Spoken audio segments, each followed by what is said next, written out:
types of exercise. Broadly divided into two types, static and dynamic.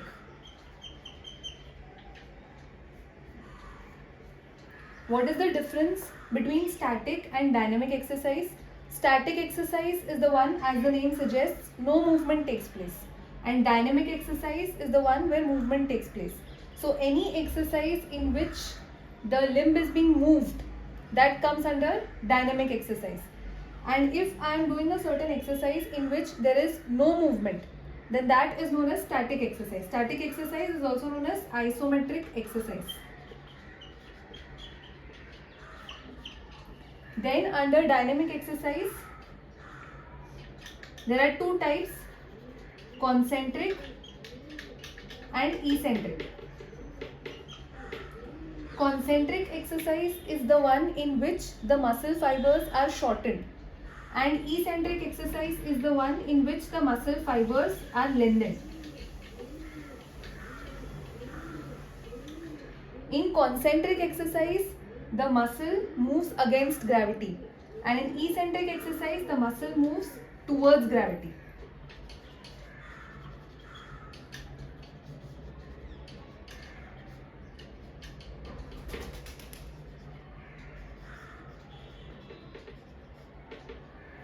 So whenever the muscle fibers are being shortened and the movement is against gravity, that is known as concentric exercise.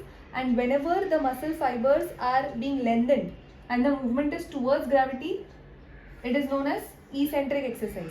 Now let's understand all these three with the help of an example.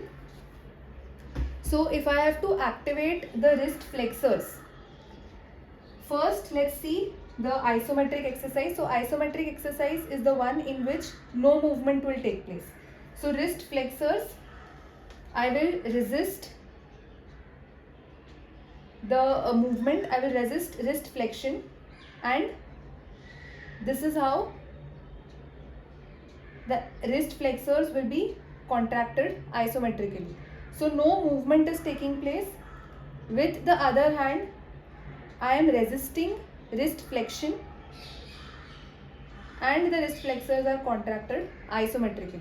So I have to resist the movement of I have to resist the force applied by the opposite hand in the opposite direction. So this hand will apply force in the direction of wrist extension, and this hand will do wrist flexion. So with this hand I will do wrist flexion, with this hand I will resist that movement, and I have to not do any movement. I have to stay in the same position. So that is how the wrist flexors will be contracted isometrically. Now if I have to contract the wrist flexors dynamically, I have to do the movement. So this movement is wrist flexion.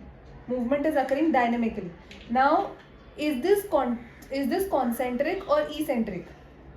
How will we understand that?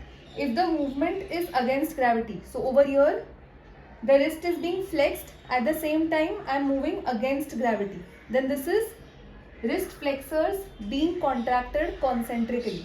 In this, the muscle fibers are shortened and the movement is against gravity. Now if I have to activate the same muscle eccentrically, now the movement has to be against gravity. So what will I do? I will change the position of the hand.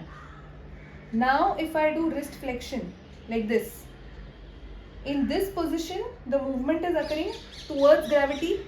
I am taking my hand down, which is towards gravity, and at the same time I am doing wrist flexion. So this is activation of the wrist flexors eccentrically.